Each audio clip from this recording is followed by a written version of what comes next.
suis née dans une famille athée. Pour moi, famille athée, ça me disait rien quand j'étais jeune, mais on dit athée dysfonctionnel. Si on fait un recul un peu dans la vie de mes parents, dès le premier jour de leur mariage, mon père a marié ma mère par obligation. Elle était enceinte de mon frère aîné.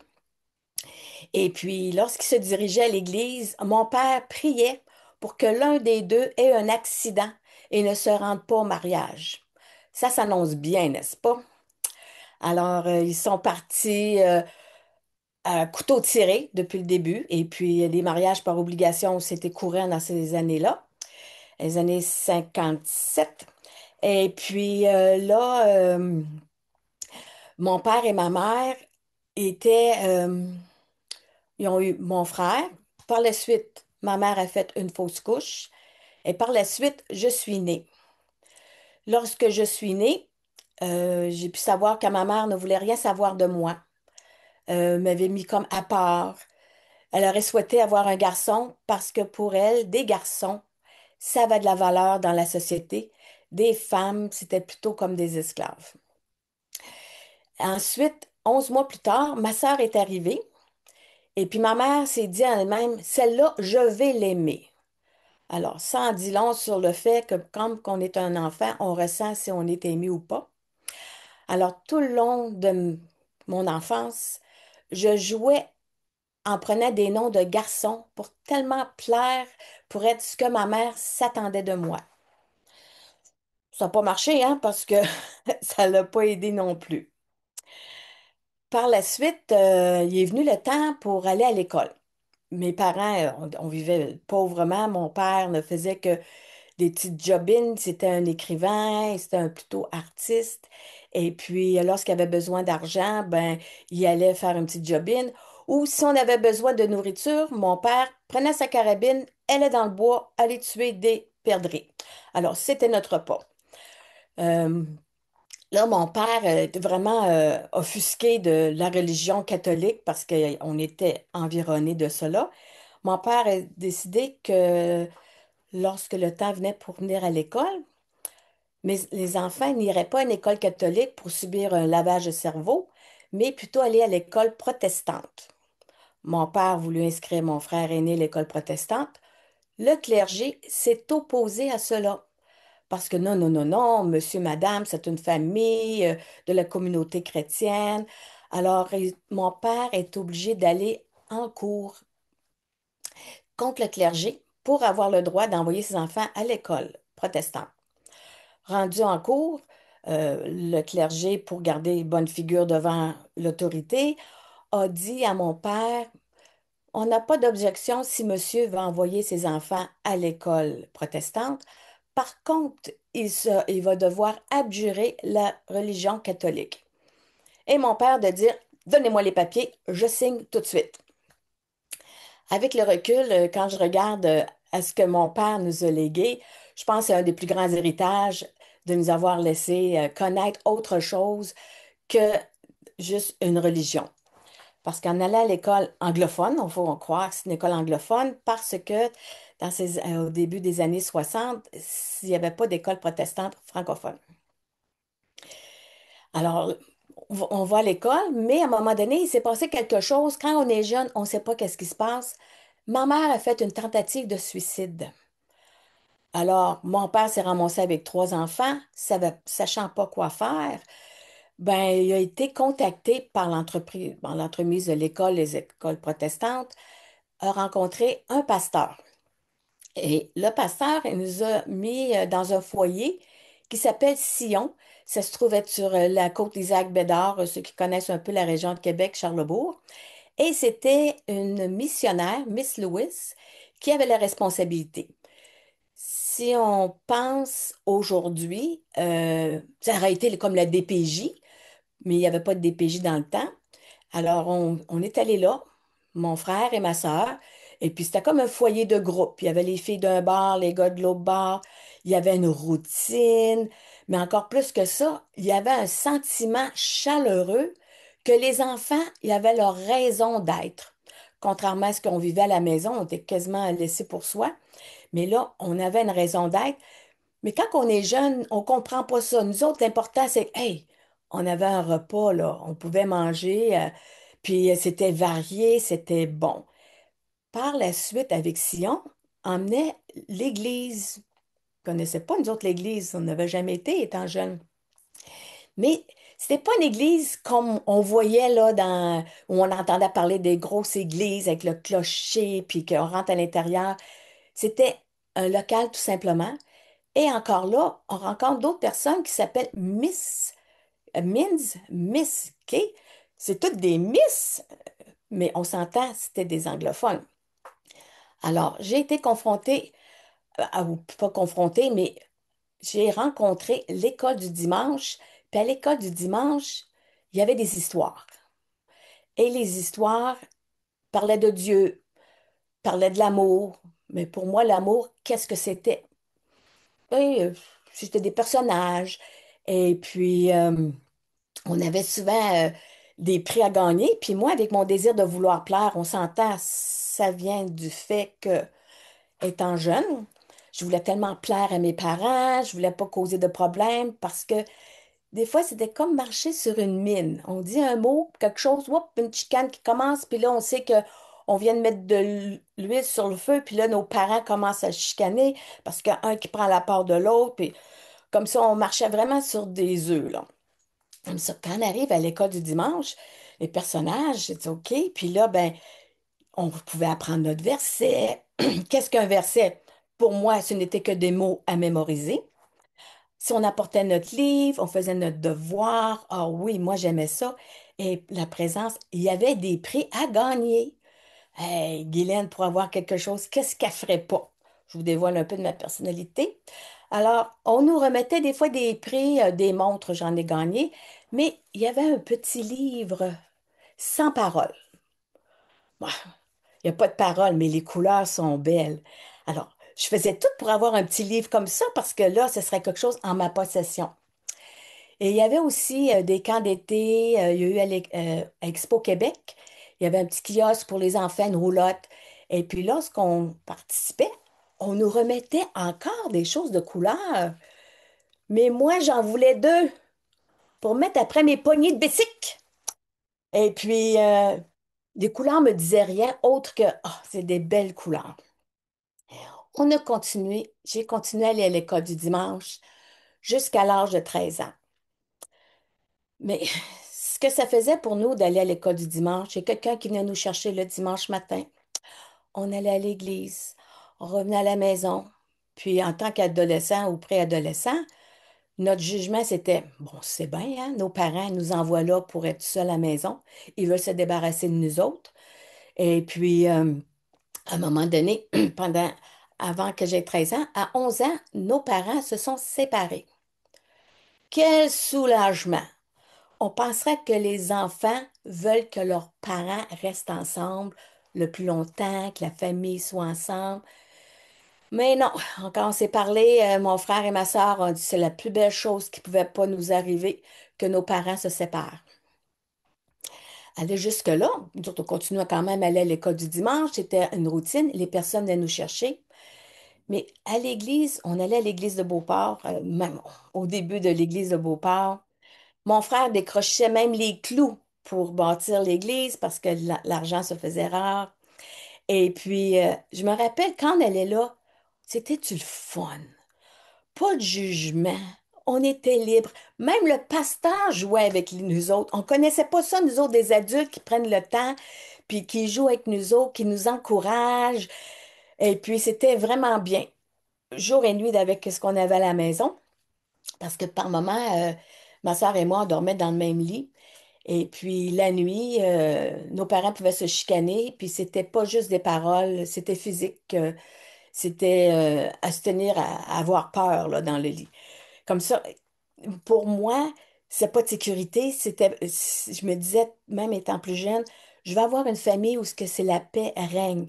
C'était mon désir le plus cher d'avoir une famille, mais que je prendrais soin, puis je leur donnerais de l'amour. Alors, le temps passe, mes parents, ils reviennent ensemble, se séparent, reviennent. Puis ça, nous autres, ça nous mélangeait. Et un jour, j'ai 14 ans et ma mère m'annonce qu'elle est enceinte. mais elle ne sait pas c'est qui le père. OK, t'as 14 ans, ta mère comme ça, t'annonce qu'elle est enceinte, mais toi, dans ta tête d'adolescent, c'est, ben quoi? C'est quoi ça? Euh, Comme ça, c'est comme une carte blanche pour dire, fais ce que tu veux, moi je fais ma vie. OK. Alors, ma mère, elle a eu, lorsqu'elle a eu mon jeune frère, ben là, on a bien vu que c'était pas à mon père, c'était d'un autre homme. Et puis, à ce moment-là, mon père fait une valise, tire ça dans le bas des escaliers, puis il s'en va comme ça. Encore une fois, un abandon. Mais pour nous autres, ça veut dire, oh, il n'y aura pas de chicane à la maison, ça va être correct. Alors, quand ma mère a eu mon jeune frère, ah, c'était pour moi comme mon bébé. Je vais m'en occuper. Et ma mère, à un moment donné, elle travaillait comme barmaid, comme ça, elle travaillait des heures de nuit. Comme ça, je m'occupais beaucoup de mon jeune frère, à tel point qu'à un moment donné, on restait dans le coin de Limoilou, dans le bout de la 7e rue, et je me promène avec mon jeune frère. Et le monde dit, oh, vous avez un beau bébé, madame. J'ai dit, c'est pas à moi, c'est mon frère. Oui, oui, oui, oui. Parce qu'il y avait beaucoup de filles mères qui restaient là. Et puis, par moment, ma mère elle demandait à ce que j'aille chercher mon frère parce qu'elle l'avait emmené avec elle. Je vais chercher mon jeune frère. En ouvrant la porte, mon frère, il me regarde et il me dit, Maman! Et ça a été une claque d'en face à ma mère, mais ça montrait que je m'occupais beaucoup plus de mon frère que ce que ma mère pouvait faire. Comme ça, j'ai décidé d'abandonner l'école pour m'occuper de mon jeune frère. Ça me donne une raison de plus. Alors, j'ai arrêté l'école secondaire 4. Pourtant, j'avais rien qui m'attachait. Je regardais, j'avais pas aucun point de repère à la maison. J'étais comme laissée à moi-même. Et arrive un temps où on rencontre un jeune homme. Hmm. Et pour moi, rencontrer ce jeune homme-là, c'était comme, hey, je vais pouvoir avoir une famille à moi. Pouvez-vous imaginer qu'à 16 ans, j'étais fiancée? Fiancée à 16 ans, c'était une belle cérémonie, belle cérémonie, une belle fête, robe longue, cheveux montés, mon père qui était d'accord avec ça, rencontre la famille, tout le monde est d'accord, et moi, je faisais juste compter les jours jusqu'à mes 18 ans pour me marier. Mais ça allait pas bien quand même. Euh, J'étais quand même, même si j'étais fiancée, puis je voyais ça venir, la situation était pas bien à la maison. Je me rappelle me rentrer la tête dans un mur de ciment. Est-ce que je peux sortir d'ici? Est-ce que je peux sortir d'ici? J'étais pas bien. J'étais pas bien. Il y a quelque chose qui fonctionnait pas dans ma vie. Alors, à un moment donné, ça cogne à la porte. Je vais répondre à la porte. Des Mormons. Et ils me remettent un livre. Ah, c'est peut-être une clé. Alors, je suis là à la recherche. Je regarde ça, je regarde ça. Je mets ça de côté, je continue ma vie. Ben, je continue à m'occuper de mon jeune frère. Je passais plus de temps avec lui que lui il passait avec ma mère. C'est malheureux. Puis il m'appelait sa deuxième maman. Arrive l'été 76, j'ai mon frère qui arrive à la maison. Et mon frère, à ce moment-là, il était rendu que ses cheveux, pour lui, c'était de l'or. Il était jaloux que les filles, eux autres, pouvaient avoir laissé pousser leurs cheveux, mais pas les gars. Puis il se brossait les cheveux. Mais un coup, du jour au lendemain, il s'est fait couper les cheveux. Voyons, tes cheveux, Christian, qu'est-ce que tu vas faire? Ah, il dit, Guylaine, il dit, j'ai quelque chose à te dire. Il dit, tu sais, lorsqu'on était jeune, oui, tu sais, la Bible, là, oui, c'est vrai. Je dis, qu'est-ce que tu veux dire, la Bible, c'est vrai? Oui, Guylaine, tout ce qu'on a eu à l'école du dimanche, là, Dieu a envoyé son Fils mourir pour nous. Voyons, attends une minute, là. Laisse-moi revenir. Je dis, tu veux dire que le fait qu'on allait à l'école du dimanche, puis tout ça, mais qu'est-ce que tu veux dire par ça? Alors là, on s'est mis à parler, mais pas juste parler. Le livre sans parole s'est mis à me parler. Alors, il y a chaque couleur. Pour chacune des couleurs, il y avait une raison. Dans la Bible, pour qui représente le doré, ça dit dans Jean 14:2, il y a plusieurs demeures dans la maison de mon Père. Je vais vous préparer une place. Une place pour qui? Une place pour moi? J'ai un endroit où aller. J'ai une identité. Ensuite, une page que j'aimais moins, c'était le noir. Et le noir, dans Romains 3, 23, représente le péché, car tous ont péché et sont privés de la gloire de Dieu. Comment j'ai péché? J'ai essayé de plaire à tout le monde. Moi, j'ai essayé d'être effacée, d'être la plus tranquille. Je me suis occupée de mon jeune frère. Mais non, le péché, et là maintenant, je comprenais qu'est-ce qu'était le péché. J'étais coupée de Dieu. C'est pour ça que je me sentais vraiment pas bien. Prochaine couleur était le rouge.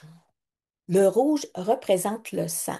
Comme il est écrit dans Romains 3, 24, 25, ils sont gratuitement justifiés par sa grâce, par le moyen de la rédemption qui est en Jésus-Christ par son sang.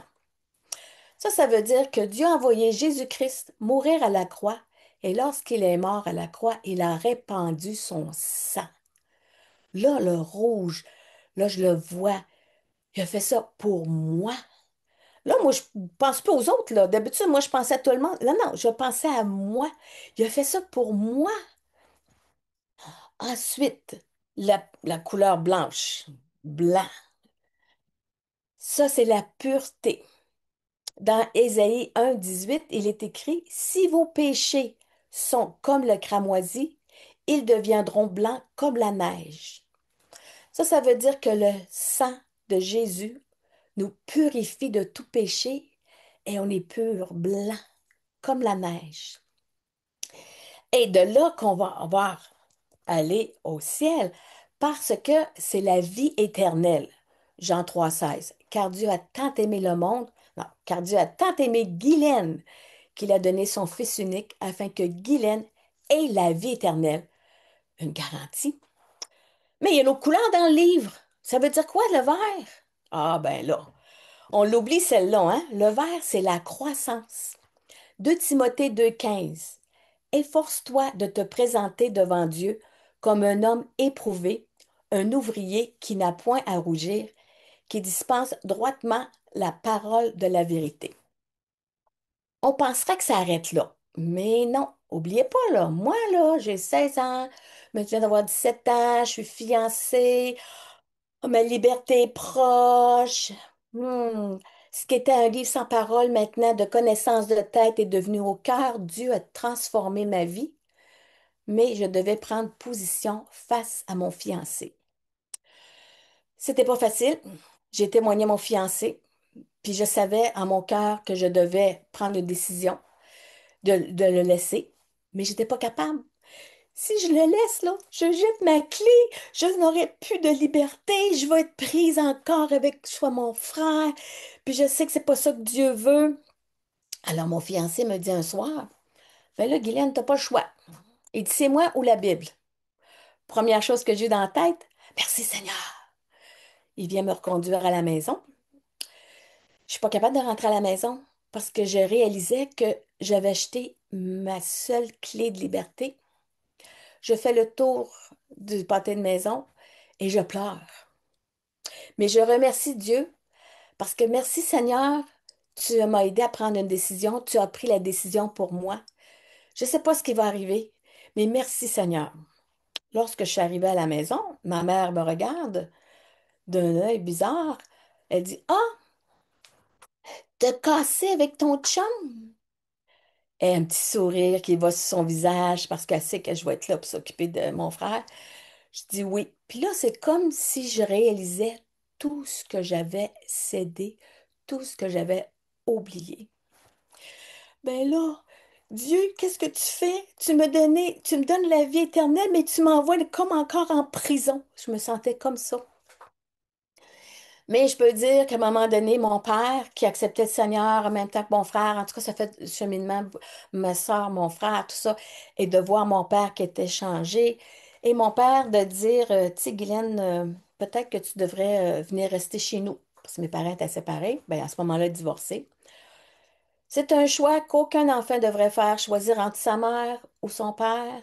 J'étais tirée d'un bord, tirée de l'autre, mais qu'est-ce que je fais?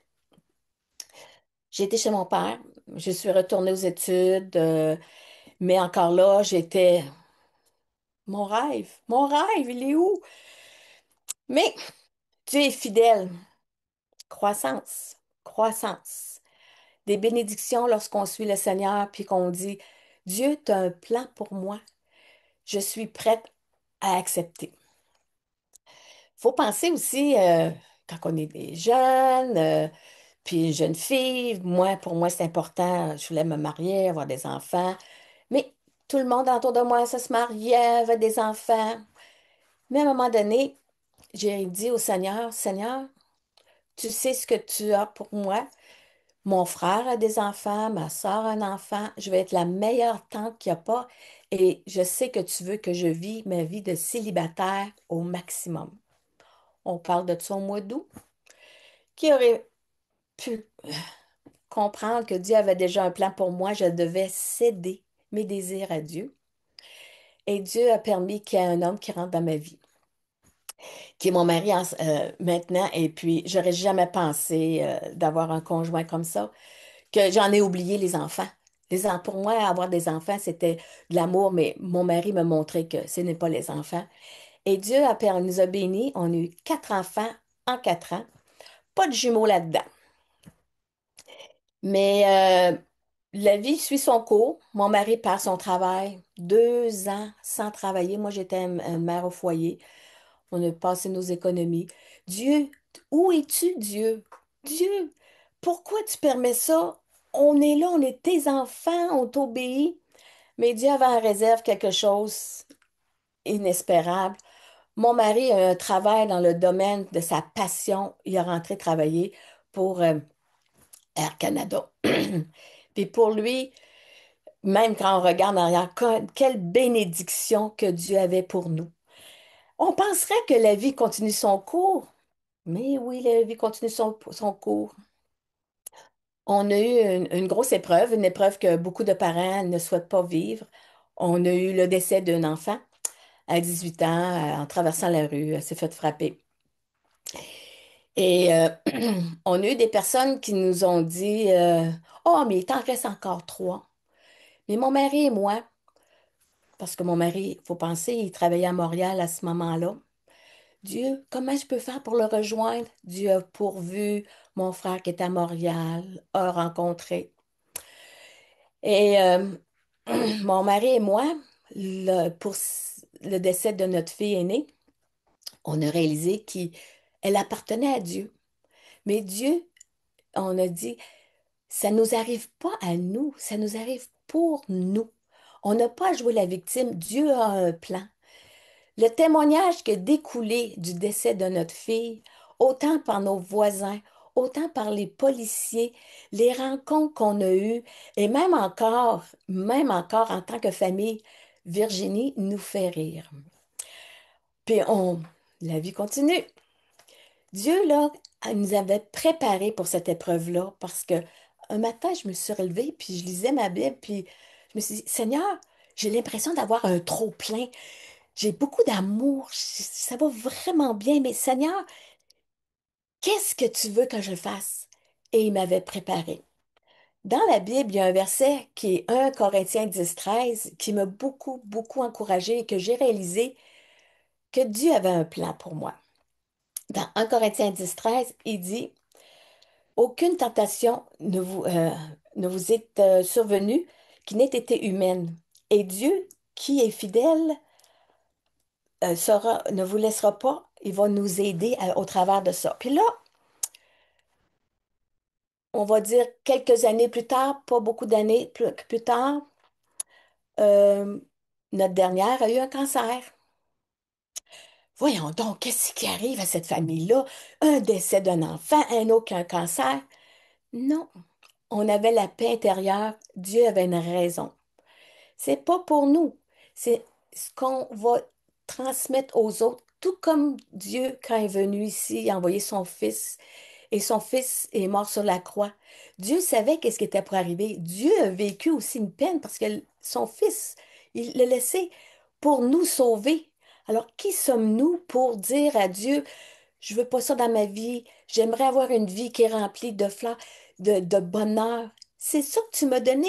C'est pas ça que ta Bible promet. Dieu nous a dit que sa paix nous suffit.